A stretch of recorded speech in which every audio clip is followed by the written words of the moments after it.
একদম মুখ ঘুরিয়ে নিয়েছে, ঘুরাবেই না মুখও, ও তাকায় না দিদি, ও ফোন পছন্দ করে না।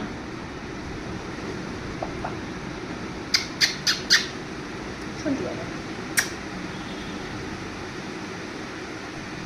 তুমি এতটাও হ্যান্ডসাম না যে তোমার এত মুখ দেখার জন্য এরকম করতে হবে আমাকে।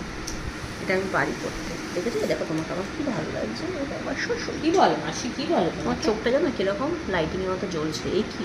মাসি কি বলে তোমাকে? মাসি কি বলে? মাসি কি বলে? মাসি তুমি খুব সুন্দর দেখতে, সংসার দেখতে তুমি ওরম ভাবে। এই যে বুঝতে পারছে যে ফোনটা ঘুরে আছে, আবার চলে এদিকে তাকাও, বলছো এদিকে তাকাও, তাকায় না, ফোন একদম পছন্দ করে না। তাই আবার সেলফি চোখ জ্বলছে তো, গড়গড় গড়গড় করে, জানো সব গড় কামড়ে কামড়ে খেয়ে যাও, কুসু কুসু কুসু। ফটো দাও তো বাবা।